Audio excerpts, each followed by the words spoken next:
आप देख रहे हैं आई रिपोर्टर लाइव। उत्तर प्रदेश मिर्जापुर में लोक जनशक्ति पार्टी रामविलास के प्रदेश अध्यक्ष में ऐलान किया कि 5 जुलाई को स्वर्गीय रामविलास पासवान जी की जयंती पूरे उत्तर प्रदेश में मनाई जाएगी।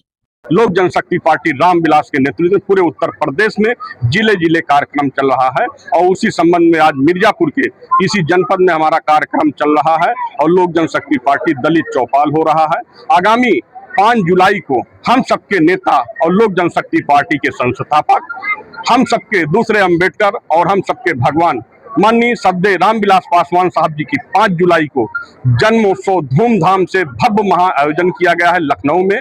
उसी संबंध में मैं सभी को यहाँ पे मिर्जापुर वासियों को निमंत्रण देने आया हूँ, आगाह करने आया हूँ कि मिर्जापुर की धरती से भारी संख्या में पहुंचकर महारैली को सफल बनाएं। इसी का आयोजन के साथ साथ हम लोग दलित चौपाल और माता वीरांगना उदय देवी पासी का मिर्जापुर जनपद में जब आपका आगमन हुआ तो आपने देखा होगा कि यहाँ की सड़कें जो है वो बहुत ही बेहतरीन और वीआईपी बना दी गई, इस पे क्या कहना है? देखिए, सरकार का है जो विकास हो रहा, सड़कें कहीं गड्ढे हैं, गड्ढा है तो उस पर जांच हो, कार्रवाई हो, उसको प्रार्थना पत्र देने, उस पर आदमी कार्य हो रहा, सरकार द्वारा कार्य भी किया जा रहा है। जहाँ पे गड्ढा मुक्त है उसको गड्ढा मुक्त किया जा रहा है, सरकार संज्ञान में ले रही है और उस पर कार्रवाई की है। जहाँ पे गड्ढा है वो तो सरकार का है, वो सरकार निर्माण कराएगी।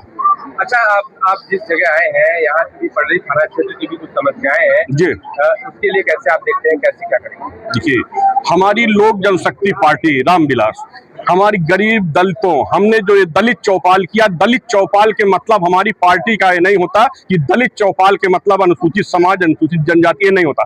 दलित चौपाल के मतलब होता है जो गरीब गुरबा, जो अधिकार से वंचित है, चाहे ब्राह्मण हो, चाहे पासी हो, चाहे धोबी हो, चाहे चमार हो, चाहे निषाद हो, चाहे खटीक हो, जो भी अपने अधिकार से वंचित है उसको हम दलित का जो हमारा ये दलित चौपाल है उसमें हमने दलित चौपाल किया है। जहां तक आपने कहा कार्यों, आप देख लीजिए पूरे उत्तर प्रदेश में जहां पे घटना घटती है, अगर उस पीड़ित परिवार को कोई न्याय दिलाने का काम करता है तो सबसे पहले राजीव पासी अपने लोक जनशक्ति पार्टी भारत सरकार के राष्ट्रीय अध्यक्ष, हम सबके नेता परम आदरणीय माननीय चिराग पासवान जी के नेतृत्व में जाते हैं और उस पीड़ित परिवार को न्याय दिलाते हैं। आपने देखा था कि अभी जयसलाल पासी जी को जिस तरह एक हैंडपंप के लिए उसको दिन में जिंदा जला दिया गया था, आपने देखा था कि फाफामऊ जनपद में हिमांशु पासी को दिन में सपा के गुंडों द्वारा गोली मारा गया। आपने देखा थी कि कौशाम्बी जनपद में 4 पासियों की सपा के गुंडों द्वारा गोली मारा गया। आपने देखा था कि अभी 16 जून को जिस तरह गुप्ता परिवार के 3 एक ही परिवार की हत्या कर दी सपा के गुंडों द्वारा।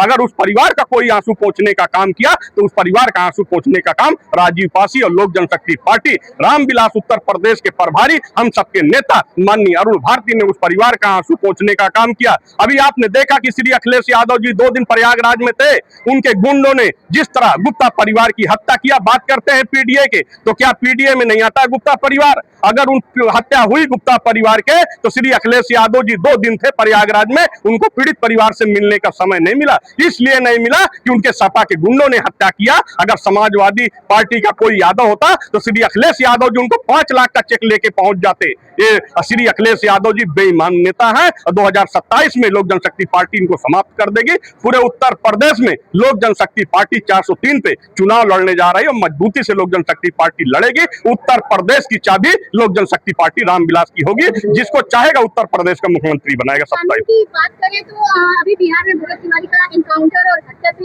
विवाद उत्पन्न हो रहा है। देखिए, वो जांच का विषय है। सबसे पहले हमारे नेता और भारत सरकार के मंत्री ने अपने ट्विटर से भी कहा और उन्होंने मोबाइल सबके माध्यम से कहा, वो जांच का विषय है, जांच हो रही है, उसमें विधिवत कार्रवाई चल रही है। जो उसमें दोषी पाया जाएगा बहुत बड़ी कार्रवाई होगी उसमें। चैनल को अभी सब्सक्राइब करें